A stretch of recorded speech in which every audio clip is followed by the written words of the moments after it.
afternoon, everybody. Thank you for being here. Thank you for supporting HISD. And before I share a few thoughts with you, a few remarks, I'd like to ask that if you would please put your hands together for all of the men and women who have served us this afternoon, many of whom have their children in HISD schools.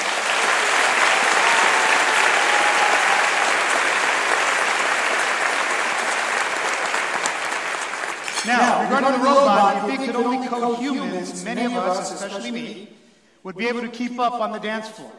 Any of you who've ever seen me dance, you wish I was coded instead of let loose. But that's what the Houston Independent School District is all about. It's about innovation. And this robot and the ones that you saw in the lobby were all coded uniquely by our students. As we reimagine the possibilities of education through hands-on learning, inside our classrooms, our students are already developing the skills they need to succeed in the 21st century workforce. The theme of today's event, Rebuild and Reimagine.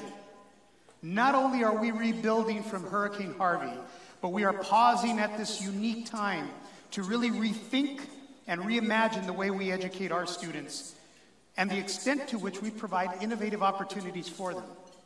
Now, I was blown away when I walked through the foyer and saw how much originality we have here in the Houston Independent School District, and at such an early age. Did you see what's going on at Hartsfield Elementary School? Students, how about a round of applause for Hartsfield Elementary School?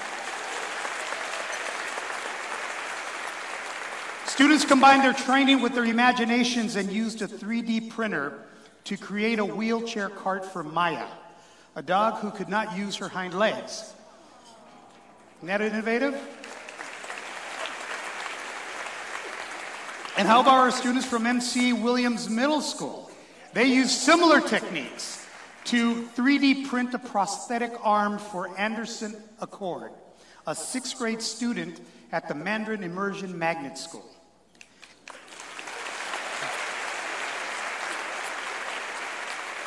Not only did they print, but every few months, these students from both schools adjust the prosthesis to make sure it provides the maximum benefit to Anderson as he grows. And how's that for applied science and project-based learning? These students who are developing and using their skills in science, engineering, and design to make the world a better place. That's a lesson we can all learn from. And it's something that we can get all the support behind to make sure all students at all of our schools are exposed to innovative programs and hands-on learning. That's why your donation today, my friends, to the HISD Foundation is so incredibly important. It will go directly to the Foundation's Innovation Fund to provide grants for teachers and schools to purchase equipment, supplies, and other items to enhance teaching and learning in the classroom. And there's still time to give today. In fact, let's see where we're up to. Can we see the thermometer? 43,000. Now click on the text that was sent to you when you arrived, and you will be able to add to the donations that we've received so far. Follow those instructions, and our goal today is to raise $100,000. And I again want to give a very special thanks to Chevron, our presenting partner, for coming through every year, and to BP for donating $30,000, like you saw earlier, to the Innovation Fund. Your generous donation to the HISD Foundation Innovation Fund will directly benefit our teachers and our schools. In fact, the funds raised at our luncheon last year are now in the hands of our teachers who are using them for projects and learning like you saw in the foyer area outside of the ballroom. Earlier this month, we searched through hundreds of applications from teachers and schools who submitted proposals to the Innovation Fund. Let me tell you, it was tough to pick winners, but we did, and all of them have been notified. Well, all of them except the 2 that President Skillern-Jones announced before lunch, and surprise, we have 1 more. I had to get in on this. So we didn't announce 1 more so I could make the big announcement, and I'm really honored to make this announcement. So are we ready for 1 more winner? This campus is going to get a $20,000 check to purchase supplies, equipment, and all of the materials needed to fund a digital storytelling project that will not only help students improve their literacy and communication skills, but it'll allow them to share their stories. Stories of where they came from, their challenges, where they want to go, and how we at HISD are helping them realize their dreams. It's called the Sharpstown Storytelling Project, and the winner of a $20,000 HISD Innovation Grant is, of course, Sharpstown High School.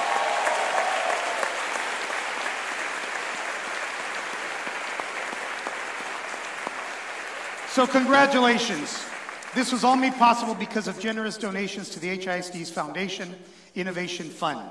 So if you haven't already, get your phone and give so we can surprise more schools and teachers, but more importantly, so we can ensure all of our students are experiencing cutting-edge innovation right in their classrooms. Now, before I continue bragging about all of the amazing things at HISD, please join me in thanking the trustees of the HISD Board of Education for their invaluable time, contributions, and their love for our students. You see, I get to meet with them on a regular basis and can tell you that they spend countless hours working on behalf of our students and our teachers. That's true leadership, and that's true commitment. And a special thank you to Trustee Wanda Adams for her instrumental leadership as president of the board in 2017. And stepping into her shoes is our Madam President, Rhonda Skillern-Jones. Now, she is someone who knows the district. How about a round of applause for them?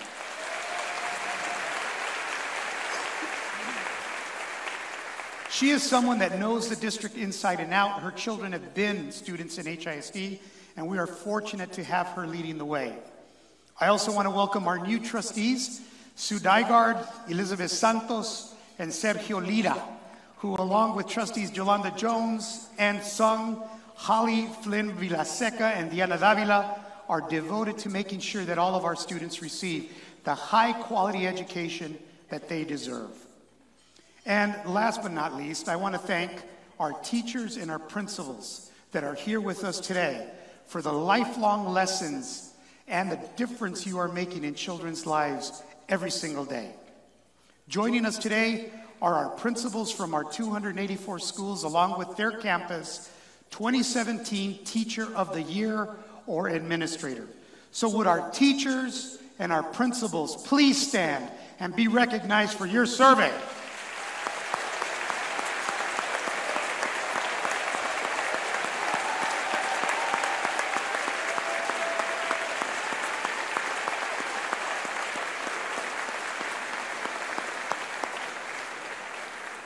My friends, these are our true heroes.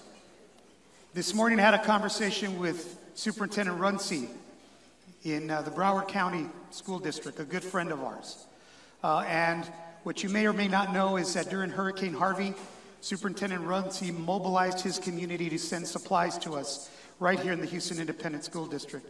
And now in their time of need, I want to make sure that he knows and that we know that we will reach out to our sister school district and make sure they have whatever they need. But I also want to make sure that you understand that there are going to be countless, that he shared with me, countless stories of heroism from yesterday's tragic events. And every single one of those stories of heroism involved a teacher, an administrator, a student. So when I say to you, our teachers and administrators, thank you for what you do, thank you for what you do. It's literally a matter of life and death. Another round for our teachers and administrators. By the way, I also want to thank our incredible orchestra. Didn't they do a great job? Our band? Now, they're much too shy, but they take requests. So if you have a request, just write it on a $50 bill and bring it right up to them. And they'll take care of it as soon as possible. Thank you for what you do. Now, you might be reading or hearing that there's no possible way for us to be successful in the face of our challenges. I defy that. But I've seen firsthand the strong spirit of the Houston community, and I know that we can live up to the promise that we've made to our community, which is that of equity. The teachers in the room, along with their colleagues, serve 214,000 students out of which 76% of those students are economically disadvantaged. They're poor. We have students dealing with intergenerational poverty and a vast array of issues that affect their focus in the classroom. Some of our students are homeless. Some of our families are homeless. They suffer from addictions or have parents who have been incarcerated. Some of them have nothing to eat at home but for the meals that they have each day in their school. That, my friends, is the real life for many of our students. And that's why we have to have a commitment to educate the whole child every day. Through our in-house nutrition services department, we've served 265,000 meals to our students, providing not only breakfast, lunch, and now even dinner for our students. Last year, we served more than 44 million meals to our students, including during the summer months. As many of you know, during Hurricane Harvey, we served meals to the community as well, because a healthy community is a strong community, and HISD is a vital part of this Houston community. We want our children to focus in school and not go hungry. So as part of that commitment to educate the whole child, we are reimagining how we support our students outside the classroom and expanding services such as housing, food, or healthcare. Students who might feel lost at school because they don't speak the language or are going through tough times now have the help of wraparound service coordinators like Washma Isak Zoy. She's in the business of saving lives at Wisdom High School.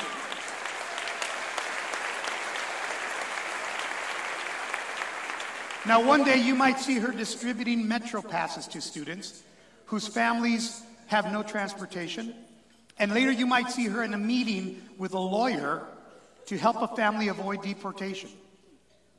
During the recent ice storm, Washma was scrambling to find warm clothes for her students and families. She's part of HISD's Every Community, Every School initiative, which has taken root at 50 schools to address the non-academic challenges that hinder a student's ability to learn. The truth is, we can never have enough Washmas. You might have seen her story on one of the cards that's in front of you, like the one I'm holding now. If you haven't, how about you watch it with me? It's a pretty neat technology. All you have to do is take your phone, hover it over the image, and the video shows on your phone. Take a look at our screens. Being a wraparound resource specialist at Wisdom High School is all about building bridges between the needs of our students and the community. If you need more, you can come back here. The students have a lot of needs. I get students that come to me asking for clothing, Metro passes, backpacks, school supplies, assistance with their rent. Thank you. Part of my job is to ask for in-kind donations from our community members. No problem, come on in. Thank you. I tell them exactly the need that's there at Wisdom High School, the lack of resources within the school. What I'm trying to also do is to be able to get these youth engaged and involved. Making sure that these community members are able to come in and support these students. What do you think?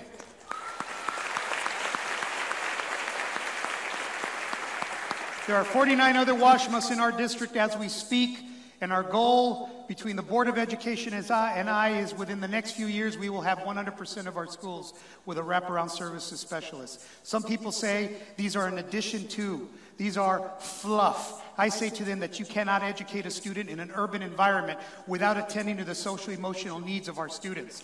Because being poor in an urban environment is being poor in a different, much more aggressive way. Oh, and by the way, we also got this idea from our students, the idea of hovering your phone.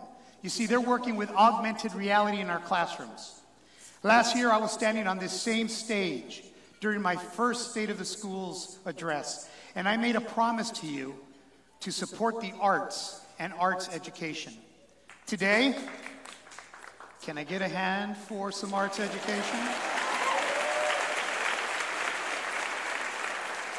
You see, we're about educating the whole child, and today, I'm proud to announce that our new K-12 Fine Arts Department has been creating a fine arts master plan to ensure that all students can develop emotionally and socially through the arts.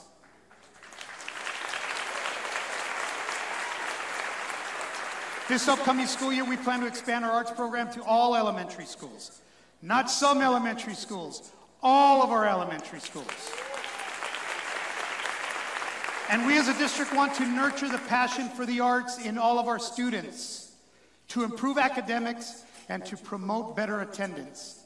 And just like with coding, the arts help our students develop a nonverbal language that makes them effective communicators.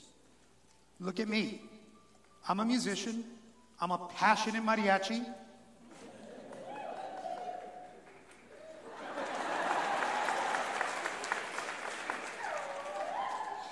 Thank you. Thank you. Thank you for helping a brother out. But as my wife will tell you, I can talk for hours.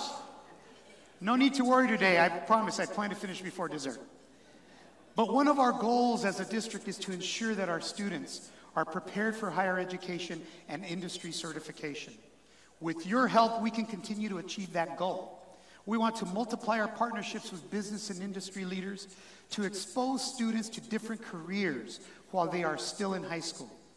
Through our College and Career Readiness Department and with our partnerships with community colleges, more students are taking college-level classes right now while they are still in school. In fact, students in HISD can graduate from high school with an associate's degree, free of charge, saving their families thousands of dollars.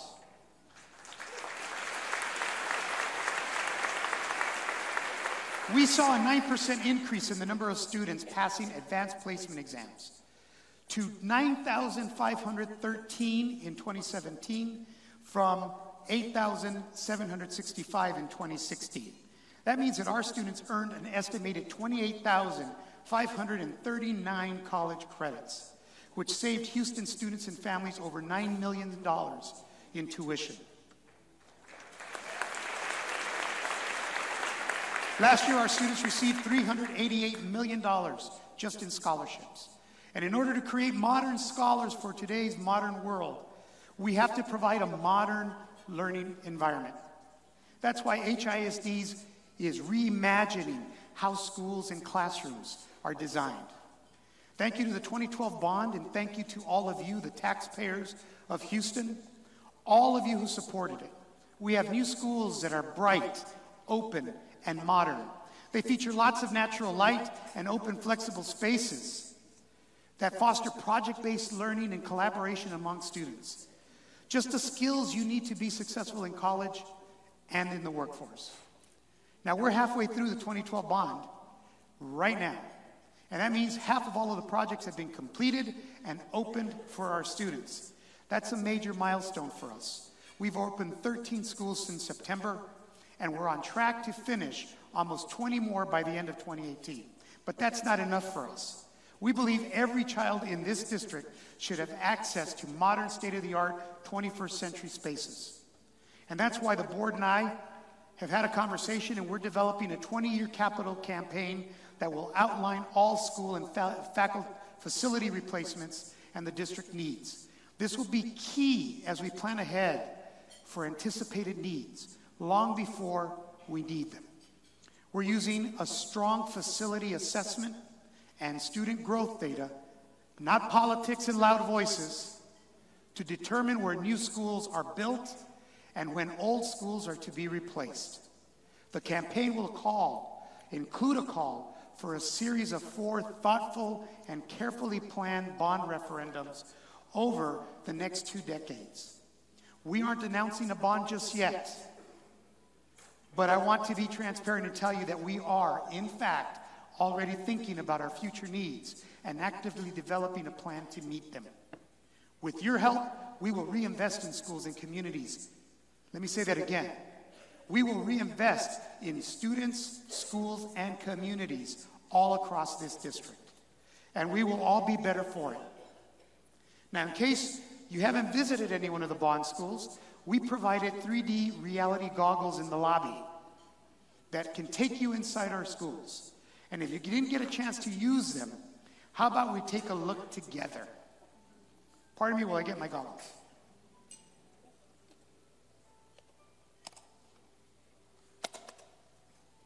Let's take a look.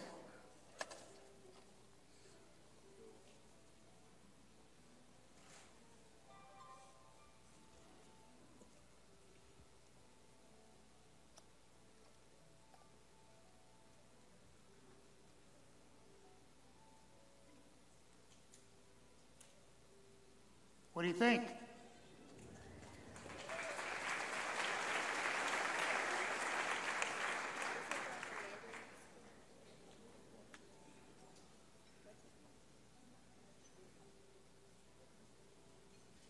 These are classrooms that you have made possible by your support.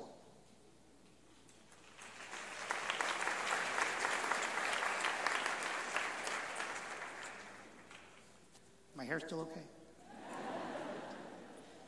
Now, we didn't have that when I was in school. And I feel like going back to school based on those facilities. And another amazing feature of our bond schools is that they sustained little to no damage during Hurricane Harvey. Remember that, little to no damage, which proves that these schools are being built to last. Unfortunately, though, many of our schools did suffer significant damage, and Hurricane Harvey left many of us in this room literally underwater. Our schools flooded, many of our teachers and staff lost their homes, and in a matter of seconds, hundreds of our students and their families saw water engulf everything they owned. We have worked diligently and were able to open our schools as soon as possible. But 7 of our campuses were destroyed beyond repair, and we had to think innovatively to find ways to continue serving our students. We want to thank the Houston community for coming together and lending a helping hand. The HISD Foundation raised over $13 million in Harvey relief, and those funds were used to support our teachers with supplies, provide resources to schools, and replace lost equipment. But a special thank you to Aramco for their generosity in making a significant investment in our 7 displaced campuses, which meant support in purchasing technology, providing funds to rebuild libraries, playgrounds, and providing after-school tutorials and to replace musical instruments. Representatives from Aramco are with us here today, and I'm going to ask, would you please stand so we can thank you for your generous contributions.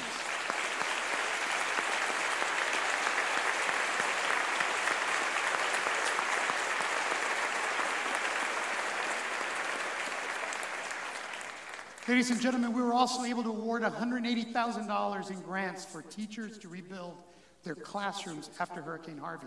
We awarded 140 teachers up to $1,500 in grants to replace what was lost in the storm. And the stories are tragic.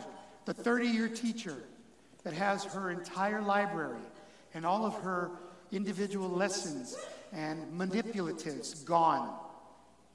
1,500 may not sound a lot, but to her, that was the start of rebuilding the next 30 years of her career.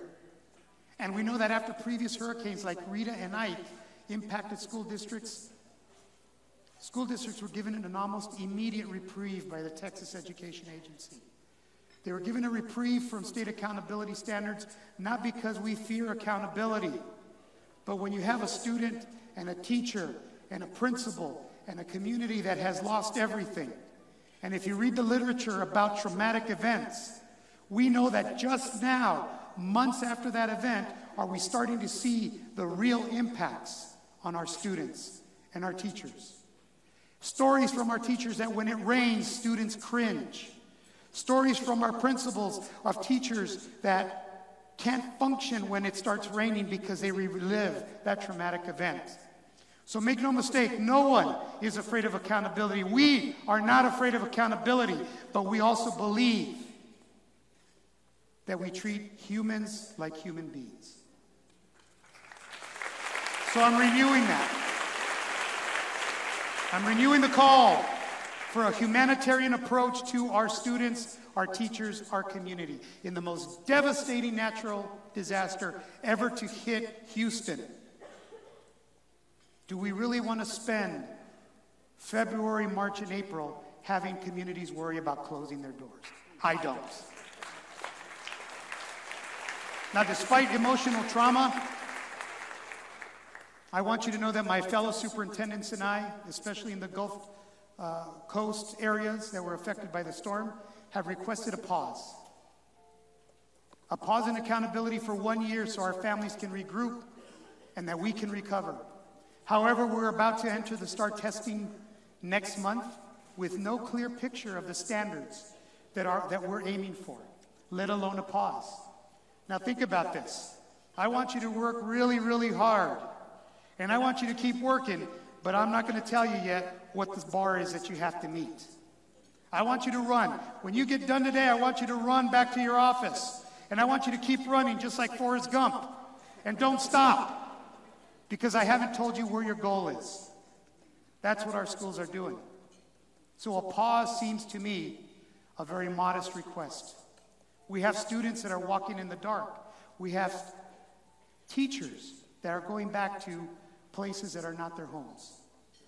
We also know that in addition, Harvey has left us in a financial storm that, coupled with the consequences of recapture, add up to a $208 million deficit for the 2018-2019 school year.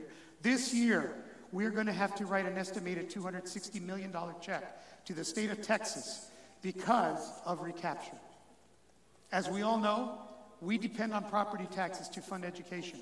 And even though almost 80% of our students are economically disadvantaged, Houston is still considered a property wealthy school district and must give money, lots of it, back to the state of Texas. In fact, you may or may not recognize this, but Texas collects $5 billion a year from recapture in districts across the state. If it were a tax, it'd be the 5th largest tax in Texas's government. Ironically, no clapping for taxes?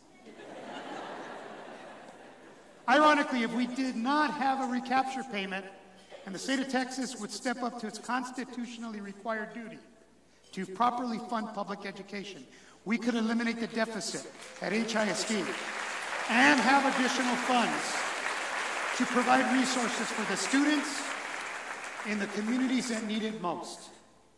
It's not a secret that the funding system for public education in Texas is broken. And we urgently need reform. You want to be innovative? Support our legislators who are working to reform our funding system. That would be innovative because it hasn't happened since Ronald Reagan was in the president's office. The Texas Supreme Court has ruled that it's barely constitutional, and I'm urging our fellow lawmakers to implement real reforms that amount to more than a Band-Aid. And I want to say this, the 214,000 students that today are in our classrooms are tomorrow going to be your employees, are tomorrow going to be the taxpayers of Houston, the taxpayers of Texas. So this is not an expense, this is an investment. And if we do not invest, we do not invest in Texas. As I mentioned the last time we updated our school funding system, Ronald Reagan was president of the United States. That was in 1984. And we know that lots has changed since 1984. If you don't believe me, look at your pictures in 1984 and what your hairstyle looked like. But our students are growing up in a digital age. They need to have the resources to keep pace. It's going to take all of us working together to help advocate for a funding system that can benefit our children. So I call on every single one of you here, teachers, principals, business, community members, partners in education, education advocates, parents, students, and everyone who cares for the future of our children and our beloved Houston and our beloved Texas. Join me. Let's flood the halls in Austin and put pressure on our lawmakers to help us fix the antiquated funding system for public education.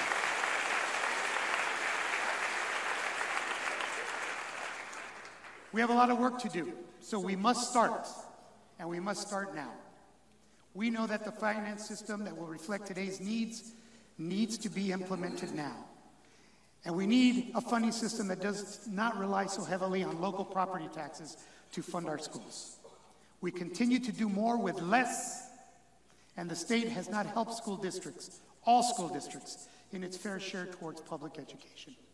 We have lawmakers in the room, and I want to thank you, because the mere fact that you're here tells us that you're a supporter of free and public education, and you see that as a future for Texas. A round of applause for our lawmakers that are here.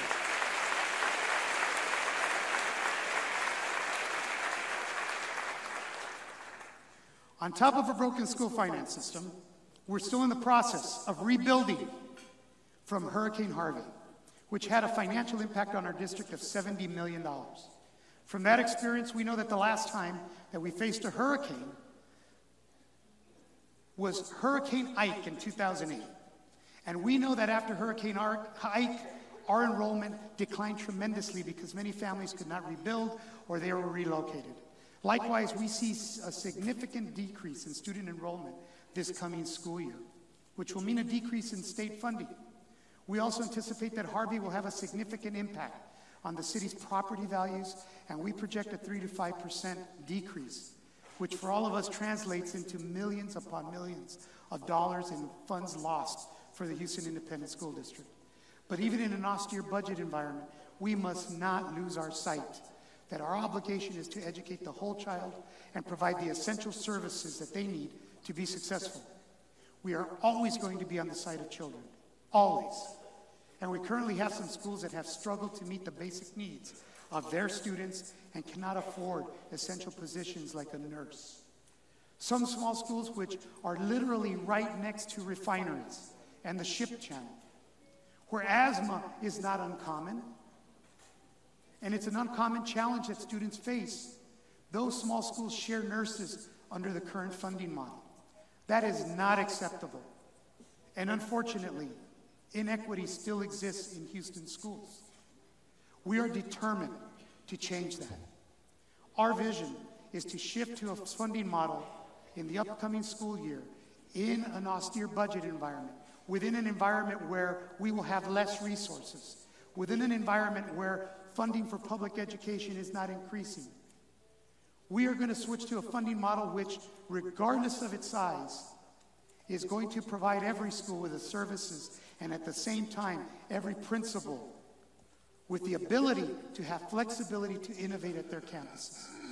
We're working closely with our school leaders in rebuilding what the model will look like and what it's like to provide all schools with equitable access as we reimagine innovation in the classroom. But don't get taken by the red herring. The red herring is not the funding model, because the funding model only puts money that we have into the system. And we know there is no money in the system. But what we want to ensure is that every school, in every community, in every neighborhood, historically underserved communities will, for the very first time, have the resources they need to serve all of our students in Houston.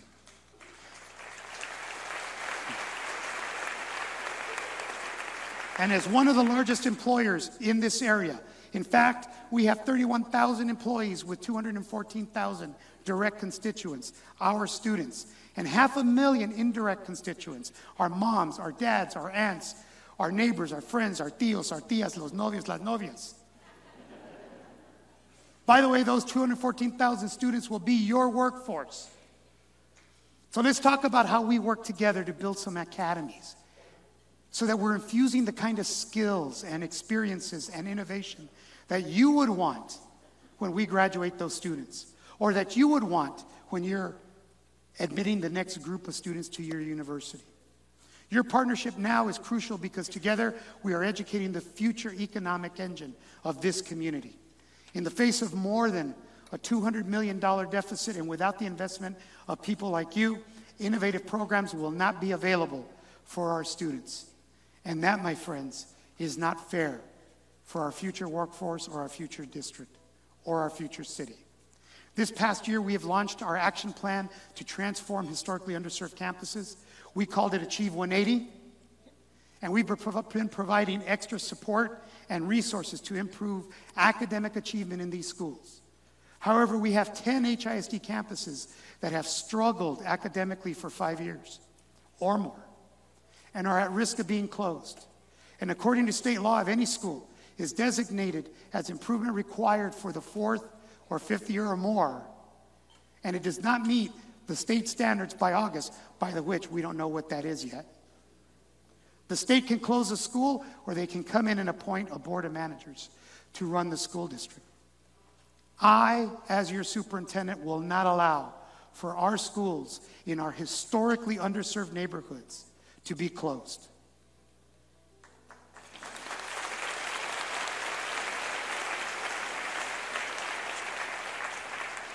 An appointment of board of managers, who, by the way, most likely will not live in our city, will not understand the unique needs of Houston and the urban core of poverty that exists here, is not the solution.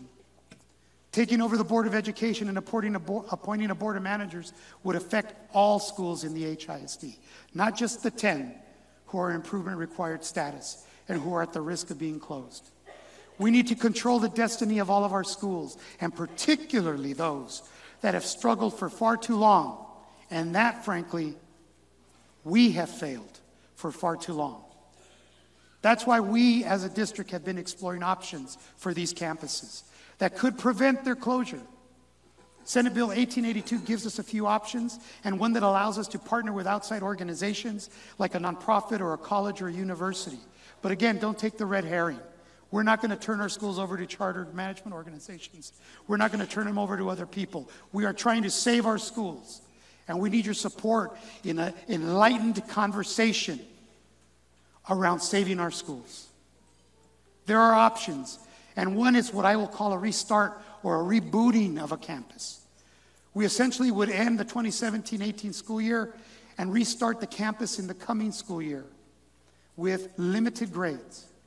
We are still considering the options, and we want our communities from these historically underserved schools to know this. We hear your voice. I hear your voice. Our board hears your voice. We hear your pain, and we hear and know your struggles. We too share the same vision: provide what's best for the schools and the communities surrounding them. We want the community to control the destiny of these schools, not the Texas Education Agency, with all due respect. We want to control our destiny. And as we strive to ensure that all students have equitable access to programs and resources, and even the staff at every school, we must take that same equity lens and apply it to all of our programs. And that includes our district's magnet programs.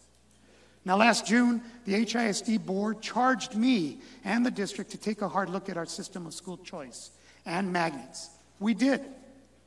We convened a committee of principals and parents, higher education and community agencies, and other stakeholders to look at a comprehensive way at how we create magnets, how we fund magnets, and how we determine if a magnet is successful.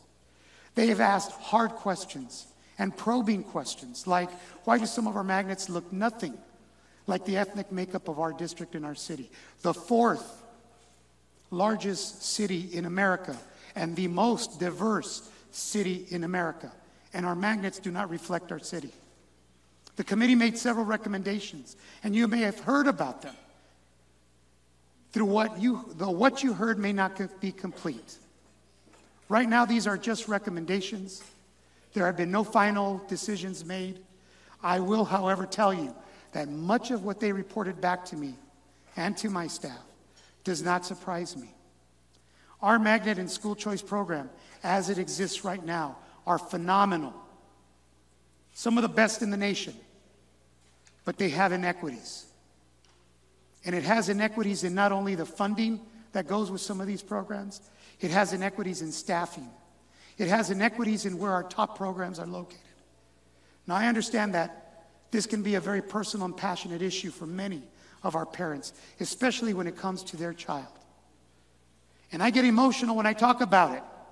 I was a magnet school principal, so I get it. But if I know one thing about our parents, and being a parent myself, it's that all parents want the best for their children. Wouldn't you agree?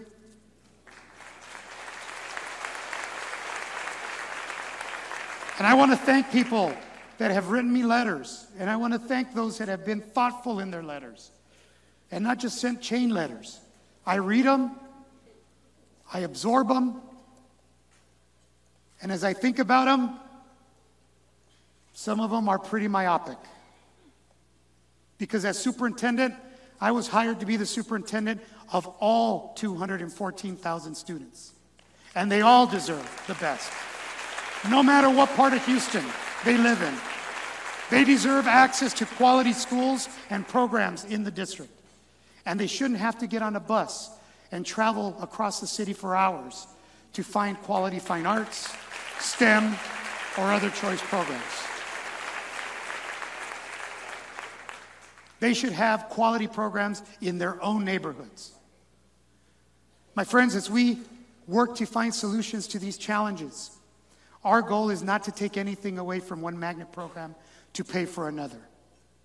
Our goal is, and always will be, to improve equity and access to our stellar magnet programs and to create a magnet system that works for students in every corner of our district, regardless of socioeconomic status, and that it's understandable and that it's logical. Unfortunately, when you bring up these types of topics of equity, it can make people feel uncomfortable. But you see, you shouldn't feel uncomfortable because we have to get comfortable with the uncomfortable. We have to serve all of our students, not just your child or your friend's child or your grandchild, but all of our children.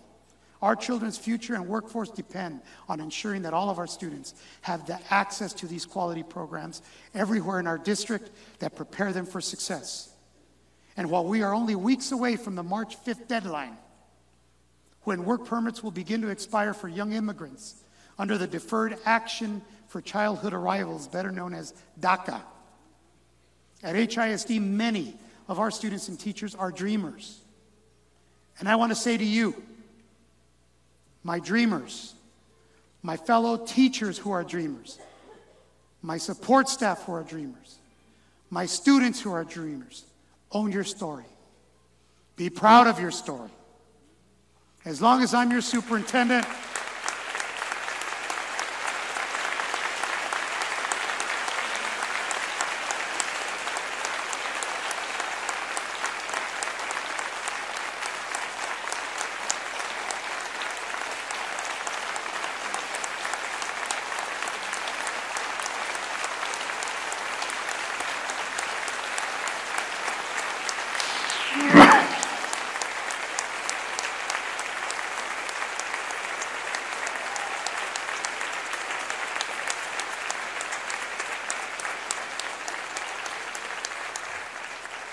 as long as I'm your superintendent and as long as you're a student of the Houston Independent School District, we will do everything and anything we need to make sure that you have the opportunities to be successful, because you are the future of Houston.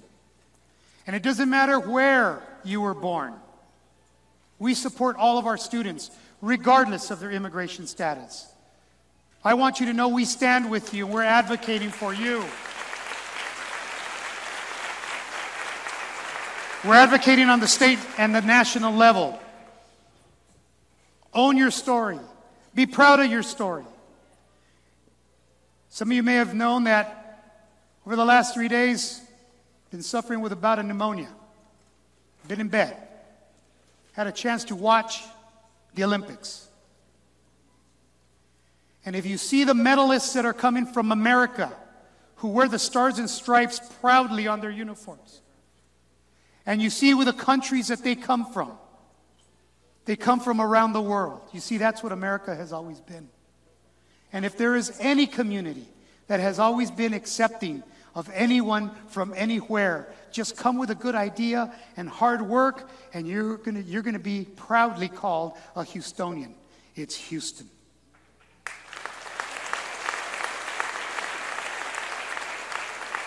So for our students, I say, we're proud of you. Y a nuestros jóvenes soñadores les quiero decir esto. Sigue soñando y no te des por vencido.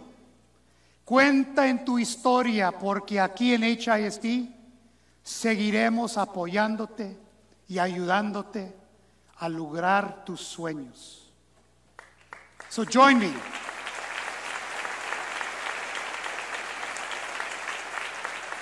So my friends, join me, and together let's control our destiny. Let's unite to save our schools. Let's use a lens of equity to provide a quality education to all of our children, regardless of where they live, regardless of their legal status, or their particular livelihood. We are confident that with your support and with the contributions and your contributions, we will be able to ensure that our students can still get a rigorous, innovative education that will prepare them for success in Houston and beyond. Our students need you, our city needs you, y juntos, together, let's rebuild and reimagine the future of ISD, because we are building Houston's future right now in our classrooms. May God bless you all, and thank you for coming to the 2018 State of the Schools. Gracias. Thank you.